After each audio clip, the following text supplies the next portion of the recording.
Olá, pessoal, tudo bem? A gente ouve muito falar sobre compliance e todas as suas nuances, mas qual é o papel do líder no compliance? Para falar sobre esse tema, nós convidamos o Dr. Alisson Dorigão Palermo. Ele está no setor bancário desde 2006, atualmente é diretor de compliance da América Latina da Nuvei, professor de compliance bancário e fintechs em curso de especialização, especialista em direito penal e PLD pela Escola Superior de Advocacia da OAB de São Paulo. Já foi nosso diretor também, então a gente tem muito carinho e estima pelo doutor Alisson. Tudo bom? Tudo ótimo, Angélica. É um grande prazer aqui estar mais uma vez conversando com vocês. É uma casa que sempre me recebeu de portas abertas e, obviamente, eu tenho o maior respeito pela Aberj, né? Foram bons tempos que a gente estava aí junto da direção e agora estamos aqui como parceiros aí no mercado para, obviamente, aculturar cada vez mais a matéria que eu falo de coração aqui, que é compliance. Perfeito. Então, doutor Alisson, como você enxerga o papel do líder na promoção de uma cultura organizacional pautada pela ética e pelo compliance, especialmente em empresas do segmento financeiro, onde as transações são sensíveis e sujeitas a regulamentações rigorosas? Isso é um tipo de assunto que todo executivo, todo gerente, toda pessoa que tem liderança dentro de uma instituição financeira, seja lá ela, qual o tamanho, seja lá ela, o porte tem que estar na sua agenda. A ética e compliance, elas são coisas que elas andam de mãos dadas. E sem dúvida alguma, como eu já falo nos meus cursos e artigos, o código de ética, ele deve ser a base, ele deve ser o princípio para qualquer tipo de relação dentro de uma instituição. Se cada instituição financeira fosse um país, o código de ética seria a sua constituição. O motivo pelo qual todo e qualquer colaborador tem que saber, e sem dúvida alguma, isso daí começa com um exemplo. Um executivo que está no topo dessa pirâmide, ele tem que dar todo e qualquer exemplo e liberdade para os colaboradores, assim, executarem essas atividades.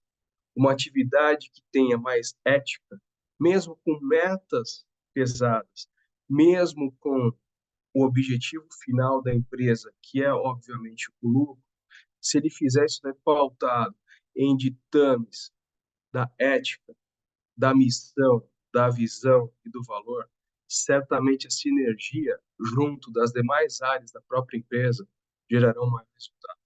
Não somente um resultado preventivo, mas também numa hora de uma correção, ele torna-se muito mais palatável, porque todos estarão alinhados.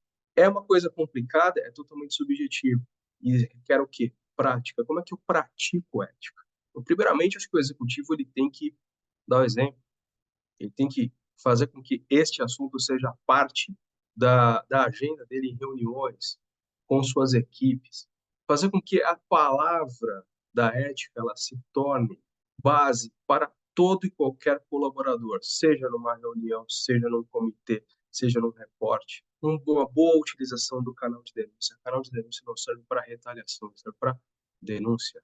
Ele não serve para processos. Ele não serve para ser polícia, ele serve para ser denunciado, ele serve para se tornar um instrumento para que seja cumprida a ética, as políticas e procedimentos relacionados à compliance. Dito isso, a grande intersecção que deve haver aqui são a sinergia das áreas de governança, as áreas de defesa da empresa. A primeira linha, que é o próprio negócio, a segunda linha, que são as áreas de controle, a área de compliance e, obviamente, a auditoria. Tudo em prol do quê? Da mitigação de qualquer risco que possa haver na reputação, na imagem da empresa.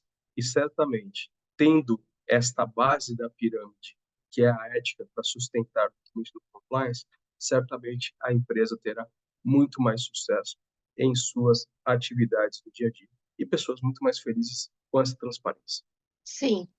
E quais as estratégias e práticas de liderança você considera mais eficazes para garantir que os padrões éticos e de conformidade sejam integralmente incorporados em todos os níveis da organização, desde a alta administração até os colaboradores da linha de frente? Angélica, sem dúvida alguma, você fazer uso da comunicação interna é muito importante. Seja através de um e-mail corporativo, lembrando as pessoas sobre isso, realizando semanas de compliance, semanas de ética. Não é brincadeira, isso é um assunto muito sério. A gente está falando de que é quase que um organismo. A ética e o compliance são coisas orgânicas, elas evoluem tal qual a sociedade evolui. 10, 15 anos atrás, não se falava sobre etarismo, não se falava sobre diversidade. Isso sim é uma pauta muito importante dentro desses normativos. E se você não tiver muita base para isso, você não vai conseguir um grande sucesso. Você tem que ter pessoas que falem dentro dos departamentos como se fossem líderes, além da função que a pessoa tem, pessoas que elas sejam qualificadas como líderes de compliance, líderes de ética, para auxiliar a empresa, dependendo do tamanho dela, dependendo da língua, da região, para que todos os cantos da empresa tenham esse tipo de engajamento. Treinamentos também. Sim, obrigar este treinamento desde o momento zero, em que a empresa geralmente dá o kit de trabalho, que possivelmente é composto por agenda, por caneta, eventualmente um notebook, deu acesso ao e-learning, ou deu uma cartilha falando sobre essas necessidades. Você não está formando somente um conhecimento para ser elencado dentro da própria empresa, mas sim para o indivíduo aplicá-lo, obviamente, na própria sociedade. Basicamente, entendo que seja isso. E diante desse avanço rápido tecnológico e das mudanças regulatórias frequentes no setor financeiro, como você encorajaria os líderes a permanecerem atualizados e adaptarem suas estratégias de compliance para lidar com novos desafios e riscos emergentes? Angélica, seguramente estudo. Eu recentemente escrevi um artigo até falando que compliance officer que não estuda e não se desenvolve, tal qual o próprio Banco Central do Brasil diz do melhoramento contínuo da educação que os colaboradores devem ter, se ele assim não fizer, ele fica no limbo. Então, é muito importante que estes executivos que estejam no topo da pirâmide e seus liderados tenham a consciência que o conhecimento é a base deste desenvolvimento ético em relação ao compliance. Existem diversas maneiras de você fazer, seja através de certificações nacionais e internacionais, e obviamente aqui existem várias oportunidades para todos os níveis. Existem seminários online, seminários presenciais, que muitas vezes nem sequer têm custo, simplesmente porque as pessoas assim gostam de compartilhar conhecimento.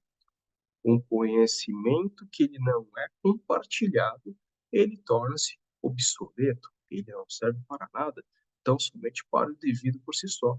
Então, sem dúvida, disseminar conhecimento, ouvir as necessidades da empresa, dos colaboradores e fazer com que esta equação seja cada vez mais sustentável no longo prazo, não somente para a equipe que este executivo esteja, mas sim para a empresa como um todo. Obviamente, com a velocidade que temos hoje em dia, especialmente falando dessas espetaculares ferramentas tal qual inteligência artificial, transações com uma velocidade incrível, meios alternativos de pagamentos, cripto e assim por diante, é sine qua non, é fundamental que as pessoas que lidem com a matéria de ética e compliance adaptem a realidade do seu negócio a preceitos éticos e a preceitos comportamentais do cliente e também da própria instituição. E como você sugeriria abordar situações em que a pressão por resultados ou competição no mercado possa potencialmente conflitar com as práticas éticas e a conformidade? Como o líder pode equilibrar essas demandas sem comprometer a integridade da organização? Primeiramente, com diálogo. A partir do momento que eu tenho metas abusivas, elas tornam-se inexequíveis e passíveis de denúncias. Não somente denúncias no próprio canal de ética por eventual descumprimento desta ética, mas denúncias em órgãos públicos, Ministério do Trabalho, Ministério Público, regulador, e, obviamente, você tentar fazer com que a sinergia meta e resultado em conjunto com a ética seja uma coisa equilibrada, é missão do executivo hoje em dia. muito se fala sobre o ESG. Isso daí, sem dúvida alguma, impacta o relacionamento dos colaboradores com o ecossistema da empresa. Então, pegar essas melhores práticas, e se o executivo tiver dúvida, e se a própria área de compliance, o de ESG, tiver dúvida em relação a este equilíbrio, contrate uma consultoria. Existem diversos meios para você fazer. Você tem que gerar um equilíbrio. Se você gerar o desequilíbrio das metas que podem ser abusivas ou intangíveis, certamente, mais cedo ou mais tarde, a reputação da sua empresa estará arruinada. E a missão do Compliance Officer, juntamente com o código de ética que está embaixo do seu braço, é fazer com que a ética esteja pertencente a todo e qualquer colaborador, a todo e qualquer produto, independente do apetite ao risco que essa empresa possa ter. Entendo eu que se o colaborador, juntamente com os executivos, levantassem a mão e falassem: isso aqui é impossível de se realizar, isso aqui tem um risco X, Y, Z, leve isso a um comitê de risco. Mostre os riscos inerentes à operação. Não somente riscos financeiros, riscos não financeiros, mas os riscos relacionados a ambiental, a sociogovernança e assim por diante. Sem dúvida alguma, no longo prazo, a sustentabilidade da reputação da empresa se tornará cada vez mais forte. E na sua visão, quais são as principais características ou competências que um líder deve possuir para efetivamente promover uma cultura de compliance e ética dentro de uma sociedade de pagamento ou qualquer outra empresa do setor financeiro? Angélica, uma frase que eu sempre falei para as minhas equipes, principalmente o executivo de compliance, ele tem que ser igual aquele filme do Rocky Balboa, ter o Eye of the Tiger, ou seja, o olho do tigre.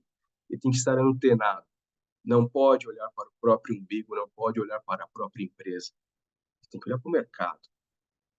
Comumente eu falo, e já escrevi algumas vezes, que o mercado tem que ter o Open Compliance. O que é o Open Compliance? É realmente a troca de figurinha positiva, né? Comitês tal qual a ABERJ tem e outras organizações possuem, em que líderes da mesma matéria sentam numa mesma mesa e contam suas dores, as suas oportunidades de melhoria, de ajustes em relação à matéria. Por que eu digo isso? Muitas vezes a empresa ela tem uma capilaridade maior, ou seja, ela está em diversos países, ou ela tem uma capilaridade limitada. De repente só está no estado de São Paulo, Rio de Janeiro, assim por diante, e suas oportunidades, obviamente, são diferentes. Mas um dia, mais cedo ou mais tarde, ela pode se deparar com uma coisa que já aconteceu com o coleguinha do lado. E dito isso, você pode pegar essas melhores práticas e, obviamente, se você tiver cenários assim dentro da sua organização, você vai, com certeza, conseguir administrar isso de uma maneira mais fácil. A comunicação ela tem que ser muito aberta. Independente do cargo, se eu estou falando com alguém que começou agora na carreira ou com alguém que já está há décadas na carreira, você saber ouvir, administrar o que ouviu e tentar dar um resultado perene, certamente gerará mais solidez de dentro da instituição que você trabalha. E também estar aberto no mercado para compartilhar esses conhecimentos. É muito importante pensarmos que não há competição entre compliance. E quando estamos falando de executivos que lidam com essa carreira, que, na minha opinião, é meu ganha-pão e estou muito feliz com ela, você tem que saber ouvir, você tem que saber conversar muito com ele. Porque, sem dúvida alguma, com a velocidade de novos produtos que existe hoje em dia, a gente cada vez mais tem uma necessidade diferente.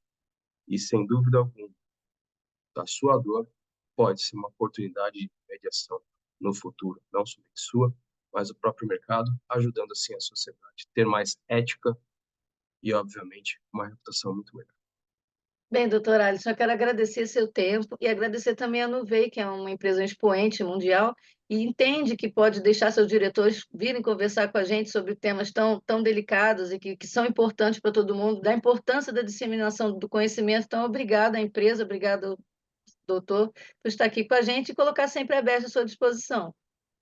Muitíssimo obrigado, Angélica, aos colegas da Berge, mais uma vez, canal aberto conosco, e sem dúvida alguma, é um grande prazer sempre conversar com vocês. Desejo um sucesso para todos nós. Um abraço. Obrigada, então, até a próxima. Até.